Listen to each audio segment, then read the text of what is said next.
So, hey, Leilani Coffin with Learning Council, a news media and publisher and CEO, and I'm still here in Nashville at MTSU. And so I have with me this dynamic duo who is Shane Wickwire, Executive Director of Empower Academy Springs Public Schools. Welcome. Thank you. And I believe your wife. Yes. Yes. Gina Wickwire, who's SPED and Instructional for Empower Academy Springs Public Schools. Okay, so we're going to hear a presentation from you guys today. Yes. So let's have at it. Thank you very much for being with us. Thank you. All right, good morning, everybody. It's exciting to be here and talk a little bit about what we do at a little charter school. And we tied in a little bit of AI, some of the things that our teachers are doing. I don't think this is going to be as impactful as Dr. Holman because he's pretty amazing.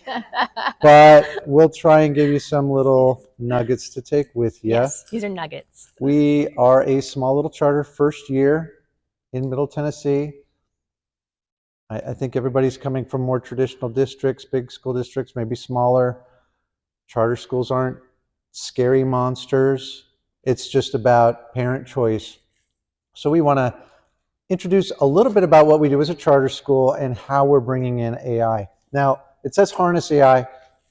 We're barely scratching the surface on AI, but some of the things that we are doing are having an impact. And when we talk about, we had great discussions this morning, teachers with burnout and being challenged and the comparison to the old ways to the new ways and more of a scripted curriculum nowadays instead of teacher design. That's a little bit of how this enhances rigor in the classroom, and that's what we're going to get into a little bit. So we'll start off with, So I am the executive director for the new Springs Empower Charter School. We're in Smyrna this year. We're having our building built. It's going to take a couple of years. So we're at a Boys and Girls Club, so we're sharing a site. So executive director sounds real fancy. I am also the principal, counselor, custodian, mentor, coach, all of the things. And I've been a principal for the last 16 years in California. And I've probably never worked this hard in my life as I have so far this year, doing all the things. And we're only about 175 students K through 5 this year. We'll eventually be K-8. But it's been a lot. So yes, I've been a principal and a teacher for a long time. I have my master's in educational technology, so I do love anything technology when it's impactful in education, not just for the sake of technology, but how it can be useful. All right, my turn. I am his other half. I'm Gina Wickwire. And again, we are from California transplants, but we actually, Springs Charter School really came up about 15 years ago and built several academies. And we actually, just like we are with Rutherford County, we were authorized through the county as well in California. And so with that, we're held accountable to all the same standards, all the same paperwork, everything, all the stuff that you do with teaching. But I was fortunate to open my own charter school there called Temecula International Academy and go through the grounds up without a district, which I loved. Our focus there was SEL, it's our mission and vision, high academics, and leadership. So those were our 3 components. As he has here, I taught for a very long time, and I started my very first teaching job in kindergarten, and then moved up with my team actually into 4th grade. Our kinder team went up, which was wonderful. So I've taught many grades all through high school. I have taught at the university. I have my master's in education, and I am defending my dissertation in about 6 weeks. So my focus of my dissertation, thank you, is really on teachers. My passion is about teachers. And so we're asking our teachers to do all of the things, right? From going into their homes and teaching during COVID, to back in the classroom, making learning fun and engaging again. And teachers are expressing that they are doing a lot. And so my focus was, my study was really about teachers' implementation, their understanding and implementation of social emotional learning. I was able to conduct my study in Southern California with a very large, across 5 counties. So it was really exciting to be able to do that. So that's my background. All right, so our charter school is it's really student-centered. That's what we're trying to do. As Gina said, we still have to meet all the requirements of the state. We still do state testing. We still follow state standards. Right now we're really small, so we don't have all of the support and all the resources. So when I say I wear a lot of hats, Gina does RTI, she does EL, she helps with special ed, she's curriculum and instruction, so many things, and I don't even know how we would have survived this long this year without Gina's expertise. But being student-centered, we personalize, and that is a buzzword. We talked a little bit about that in our group this morning. When we talk about personalization, we're really talking about training students to take control of their learning, to show them how to track their learning, track their growth, know how they learn. So we're big fans of Howard Gardner. Yep. So the intelligence is right up our alley. We want the students and their parents to know how their students learn and how they learn best in areas that they struggle in. Super important. It's important for the parents to know that too. Another nice aspect of being a small charter school is community. Dr. Holman talked about community and connection. That's something we emphasize. And because families are choosing us, most of them, it's built in. They want to be more involved. And that community is really important in the learning. That doesn't mean we don't have all the challenges. We don't have families with poverty. We have a higher than average special ed population because these families are looking for something else that will help their students not only be academically successful, but feel successful at school. Not just you have disabilities and you're a failure. And again, I am not knocking any of the districts because they do great things. We came from district schools, so we love a lot of the things they do. It's just great to give families more choices. I'll jump in. And that goes to, the buzzword is personalized learning. If you were to Google personalization, it is a very broad, holistic approach, a constructivist approach. But we really we have pacing guides. We follow the state standards. It's the personalized plan is how we access and have our teachers pull away from that manual that they get and looking at the individual. So we utilize data and we really get to know where our kids are at. And we set actual personalized learning goals with them. And teachers do conferences. The other aspect is the student learning who they are as a learner. Do they like, and I love that we are going over the naturalists and all these different components, how they like to learn. Our students will express, I'm a kinesthetic learner, I'm an auditory learner, and they will discuss that. But we also share with them, what is the area that maybe you're not as strong in? Well, I'm not very visual. So then we make a visual goal because we want them to be well-rounded and to be able to do that. So we develop personalized learning plans. Our teachers are in the process of learning how to do this because it is a new concept. And that's right there on the second item there. Yeah, that last line is super important because again, what we were talking about this morning with teacher burnout and the teacher shortage in Middle Tennessee, we had to search far and wide just to fill all of our our classrooms this year over the summer. And we ended up with 9 certified teachers, but even with some of them with tons of experience and some that are just learning, the learning curve has been massive.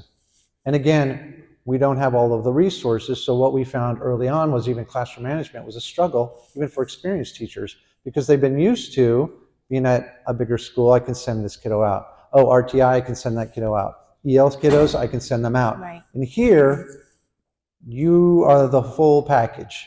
So you don't know how to help your kiddos and they don't speak English, or they have an IEP or a 504. You have to make those accommodations in class. You can't send them out. Or if they're RTI, they're tier 2, tier 3. We don't have an interventionist coming and pulling them.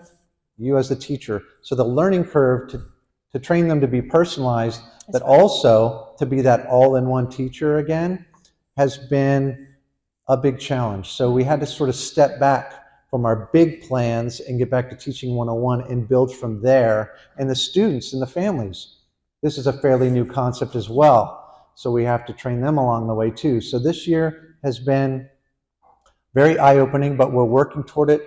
We're in the second semester now, like y'all, and we're seeing tons of growth from everybody, but we still have a long way to go.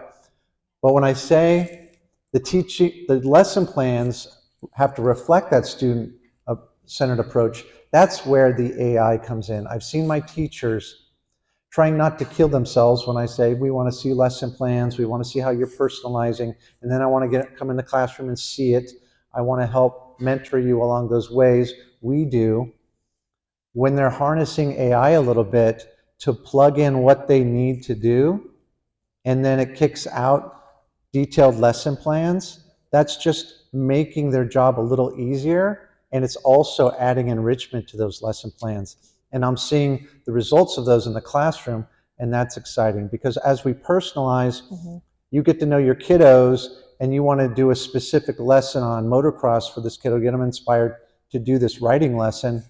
You could just quickly put that into ChatGPT or whatever your favorite AI is, kick out a variation of the lesson you've already created that you just cut and paste, and boom, it kicks out activities for this child. You don't have to recreate the wheel for 25 students. And something that we talked about this morning was time. Time. Teachers thought, well, I have to create 20 lessons a day.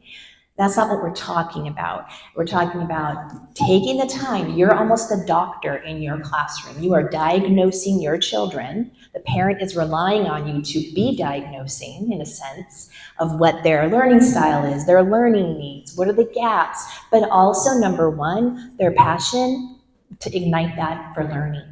So if I'm putting a reading fluency in ORF and I have to get that done every week, and that child has to read this really boring 60-second read, you can easily utilize AI, put in the grade level that you would like, and it could be about skateboarding, it could be about plants, it could be about what interests you. If you were that young child and someone put that in front of you and that was your interest, you might start seeing the value of wanting to read. So that's what we're really trying to help teachers, is to take that leap of faith and trust that they came into the profession because they care about kids, and that you can do this and it won't take all the time in the world. All right, so when I'm asking teachers to lesson plan, there are the basic elements, but there are some specific things that, in my experience, have really made the learning come alive in the classroom. Learning targets, nothing new, but I want it to be very specific for the students to understand what they're learning. So if I come in, I say, what are you learning? I don't know, it's math. I want them to know with a little bit more specificity of what they are learning. Small group instruction is a big piece of what we do. Again, nothing earth-shattering there, but it's really important for my teachers not to be doing whole group direct instruction all day and a little bit of small groups. You can do direct instruction in small group and rotation, so you can personalize a little bit more. That allows for more independent learning opportunities, and that's when we get into our personalized learning portfolios. What I really want to focus on in this presentation very quickly is increasing the rigor in the classroom. That's another buzzword, rigor. As a teacher, how do you increase rigor? Our focus has been using Webb's Wheel of Depth of Knowledge to really make that real for the teachers. Make it real when they're designing their lesson plans. How do I take a level 1 or 2 simplified lesson and make it a 3 or 4? It's not, I'm always telling them, it's not more work for you. It's not more work for the students. It's just more critical thinking, more problem solving. And it makes the teaching even better. It makes you enjoy what you're doing all that more because you're getting more back from the students. So changing the rigor is where the AI comes in. I've seen my teachers utilizing AI to increase the rigor on these lessons. Go to the next one.